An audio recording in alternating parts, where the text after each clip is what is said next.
What's up, guys? Iceman here. Welcome back to my vast study that I have going on with this Whirlwind Barbarian. And I know you guys have been looking forward to another Whirlwind Barbarian video. Another experiment. Hence this video. So, don't worry, there's like 20 more videos to come in this category. Hell yeah. And I decided to try this combination, which I feel is generally a heavily desired combination in terms of what could be experimented with outside of all the mainstream bullshit. Alright? And that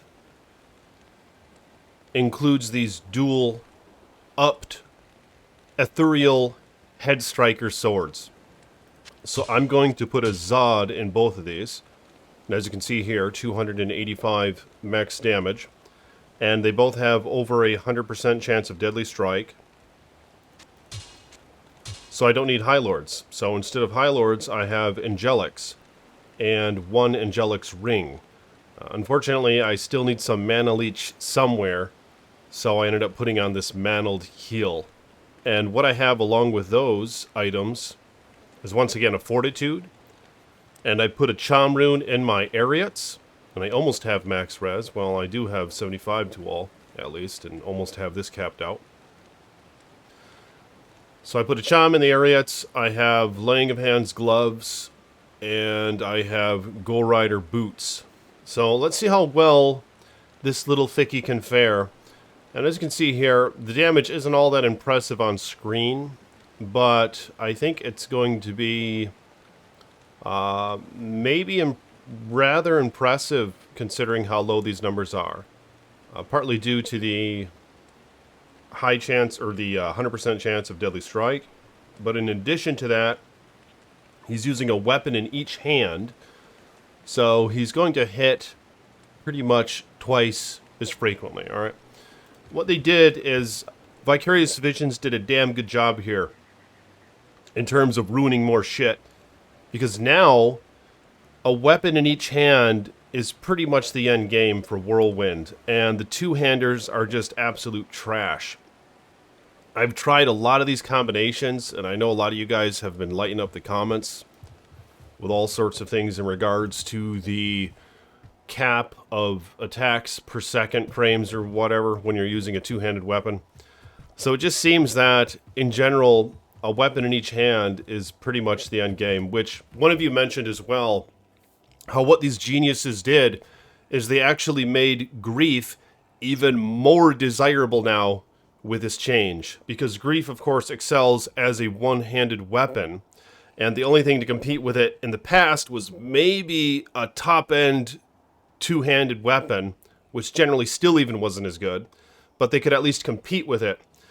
But now, seeing how Whirlwind is better anyway, with a one-handed weapon in each hand, it has empowered Grief even more so for the Whirlwind Barbarian.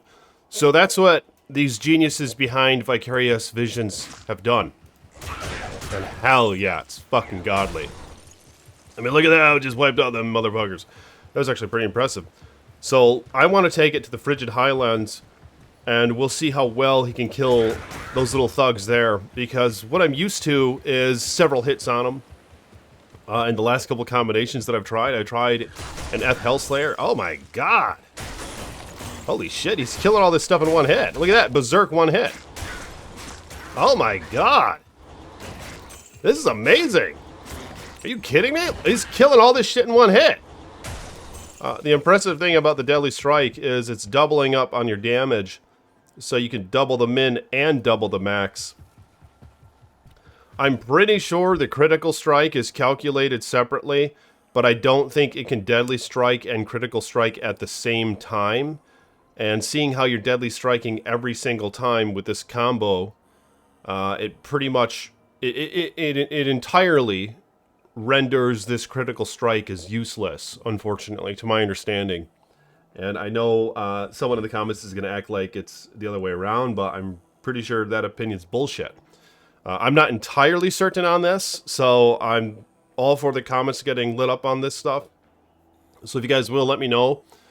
It's just my understanding is, I'm quite sure of this, you can't deadly strike and critical strike at the same time, which of course would in turn like quadruple your damage or whatever. I mean, that would be cool if I was wrong on that, but I'm just pretty sure that's how it is. But let me know if you guys have any idea. Oh my god, look at this. It's killing them all in one hit. So what I did is I maxed Whirlwind. This is the same build I've been using. I have 1 point into Berserk. I maxed Whirlwind. And I maxed both Axe and Sword Mastery just because I wanted to test out a bunch of Whirlwind stuff. And I also maxed out Battle Orders. Of course, you wouldn't max out 2 different masteries. You probably, if you wanted like a hybrid or something, you can max, say, Berserk. But this is actually, this is really destroying shit. So let me go over to the Frigid Highlands, and we'll see how it fares there.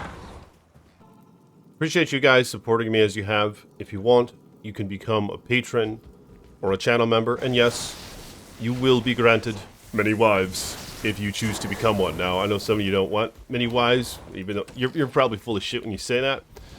But what you also get blessed with is like a ton of fucking... You just get rich as a toad. So yeah, if you want, you just get blessed from the creator basically, if you become a channel member or a patron. So links in the description below if you guys want to support the Ice Boy. This is far better than the ETH Hellslayer, than IK set that I was experimenting with. I think this is better than a Breath of the Dying Glorious Axe and a Death Glorious Axe, which are stupid items to make those runewords in, but I was doing it for experimental purposes. I would wage that this is better than maybe even a BOTD Thunder Maul or Warpike or whatever, but I suppose I'll have to investigate further to get to the bottom of that. But anyway, I skipped the Frigid Highlands for a moment. I just wanted to do the trial real quick. So let me try the Frigid Highlands and Shank. Couple hits.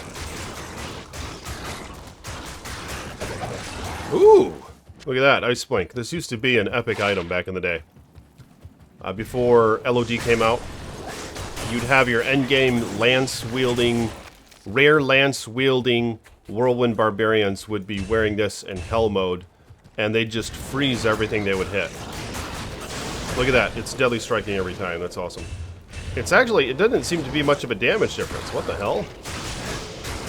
How much damage am I getting from Fortitude? 1,000 more. And that 1,000 might be added after the Deadly Strike takes place. I would bet that that's how it works, because he was actually destroying without Fortitude on.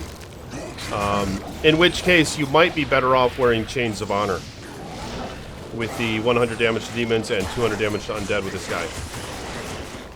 Which is probably something else I have to experiment with. But this nice AR is probably really helping. It would be even better if I could have another Angelic Ring on. But then I'll have to find my Leech somewhere else. I guess I could wear that set belt that has Mana Leech on it, because I really don't want to get rid of these. I kind of don't want to get rid of this, and even if I did, it's going to be hard to find something that has Mana Leech on it. But I can't get rid of this if I were to get rid of the belt, because this then would be my only source of Life Leech. Although if I had Chains of Honor arm, I'd be all set with that. So there are some gear options here of what you could switch out. But I think I would like to try this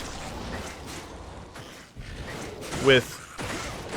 I think I would like to try this with Chains of Honor if my speculation is correct. Because ultimately you might get more damage to both demons and undead overall with Chains of Honor than you would with Fortitude, is what I'm speculating here. Because the very low weapon damage that you first have when those baby calculations are done. Because this is low, of course. The 285 is low. But I don't know. Are any of you guys mathematicians and shit? Or do you guys know of that basic fundamental crap about the hidden mechanics of Diablo 2? But just, I speculate that fort damage might be added after the Deadly Strike. In which case it's not added stacked with the Deadly Strike, which would make it far more than 1,000.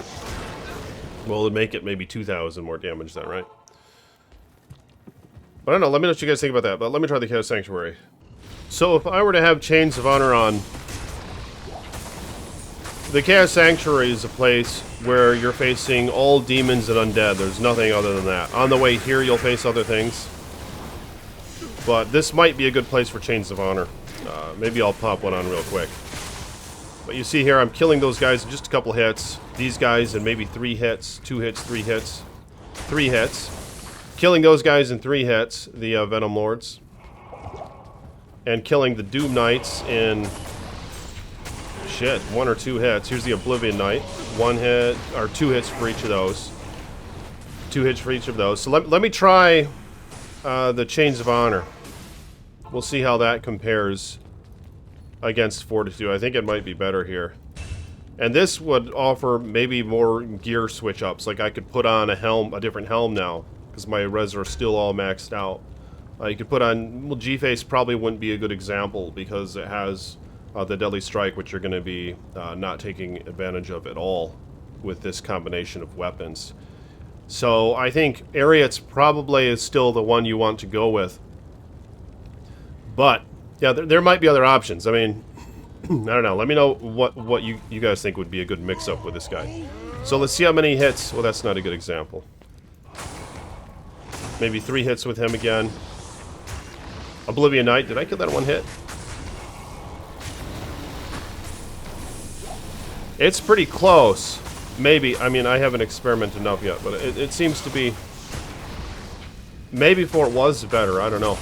I mean, if it's this close with the undead and demons, then you should wear a Fort for the rest of the game.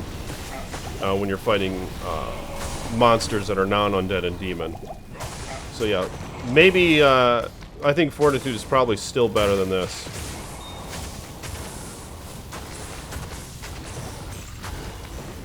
So let me put on the Fortitude. And we'll see how well he does then.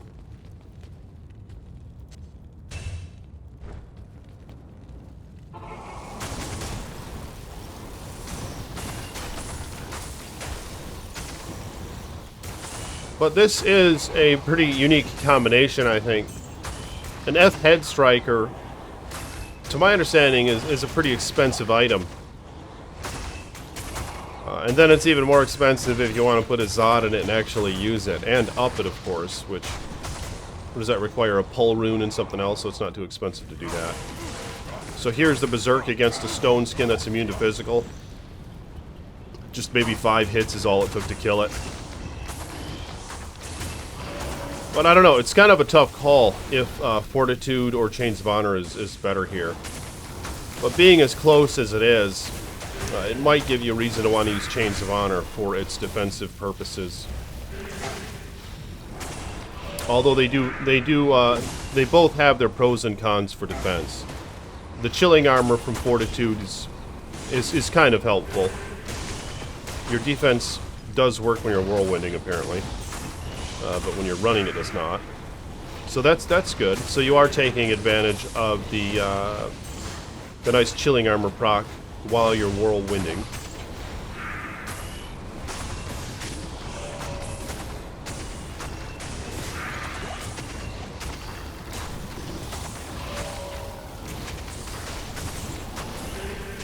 He's surviving quite well.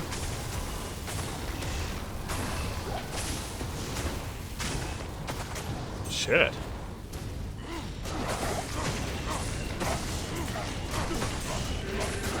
Dumbass.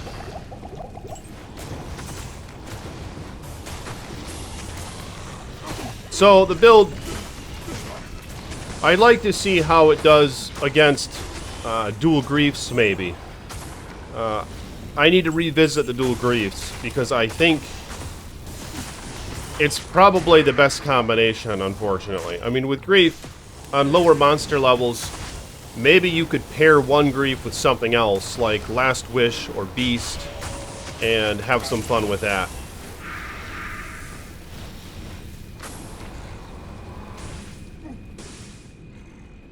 Did I kill?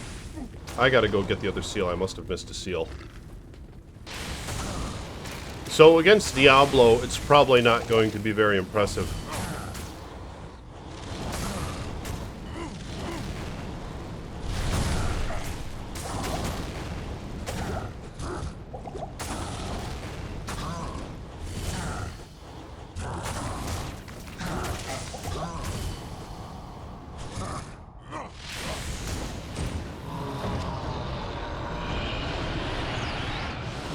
So what do you guys think about this combination? Does it suck dick? Is this not the way to go? Isn't this like a good combination for the Frenzy Merc? Isn't this a great combo for the Frenzy Merc? But why? How would this be better than 2 Griefs?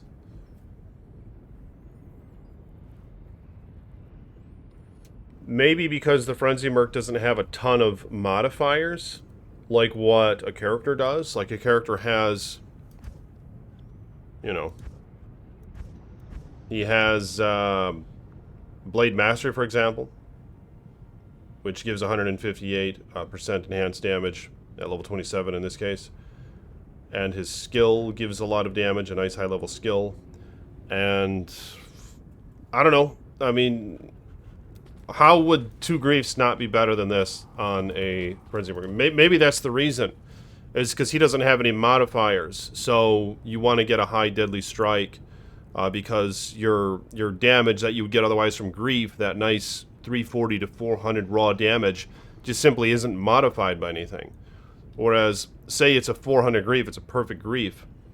Whereas this, if it were doubled, it would be over 500 some damage from the weapon alone then, and the deadly strike. So, but I'd like to compare this with dual Griefs and just see how much better the dual Griefs are, is probably the way it'll go. Appreciate you guys for watching this video. Like the video if you will, and stay tuned for about 50 more videos on the Whirlwind Barbarian. Peace be with you.